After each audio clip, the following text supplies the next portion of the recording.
Call the Village Council regular meeting to order July 10th, 2018, 6:30 p.m. I need a call for quorum.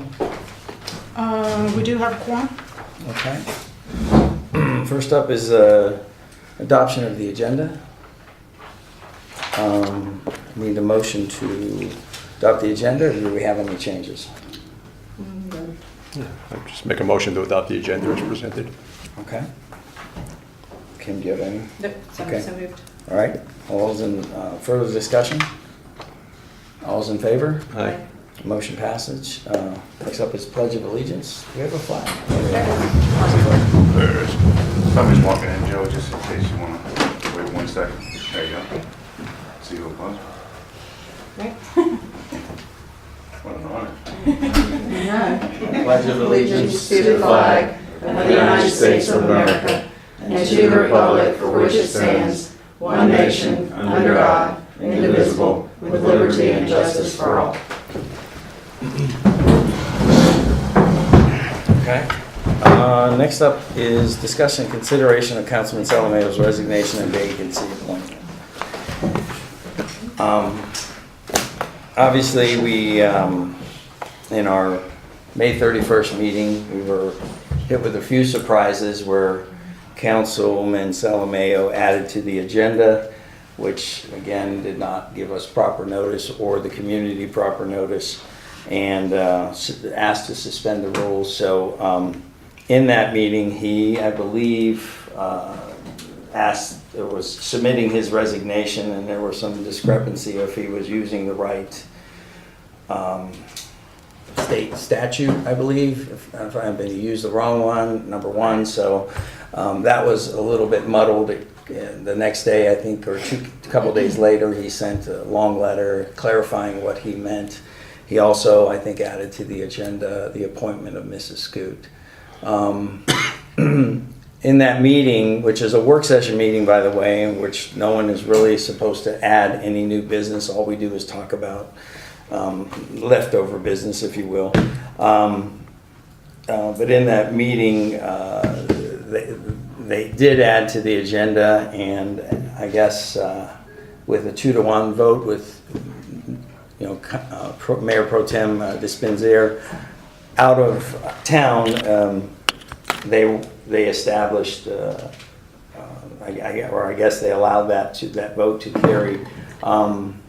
So I guess my question is, number one, are we going to, let's knock the first thing off of the table first. Are we going to accept the resignation of, or do we need to? I'll look to the Yes, council. we need to do it in open session. An open Make a session. motion. Okay, so we'll make a motion. Make a motion to accept Councilman Salame's resignation through his letter that was dated, I believe, June 6th. Okay, further discussion?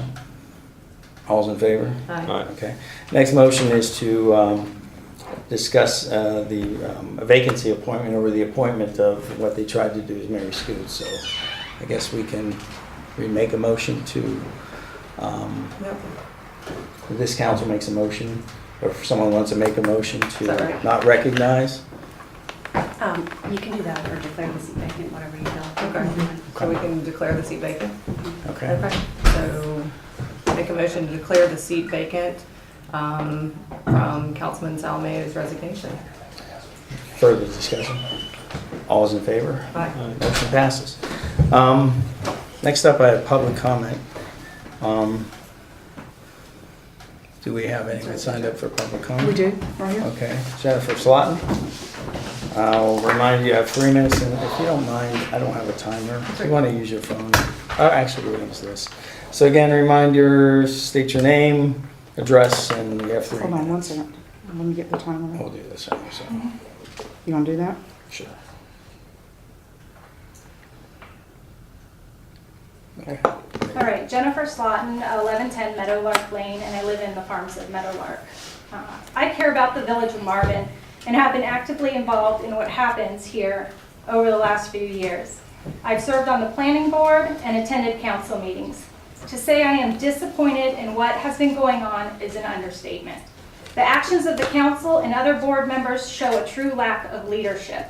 I have personally worked with Mary Scoot on the planning board and know that she is an advocate for the people of Marvin. There is no other person in the village of Marvin who knows our ordinances and government better than she does. And I don't think there's a single person in this room that would think any different. It is very clear to me that the reason she was forced from her staff position is because she knows the rules, knows the ordinances, and won't let developers and others with financial interests in the village walk all over the people of Marvin. She has fought tirelessly for the people.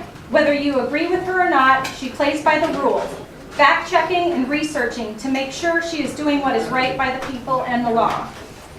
I'm not sure how many council members or how many people in the public are aware, but there have been emails discovered through public records requests that show Mary was targeted for removal because she wasn't going to let the people of Marvin down. People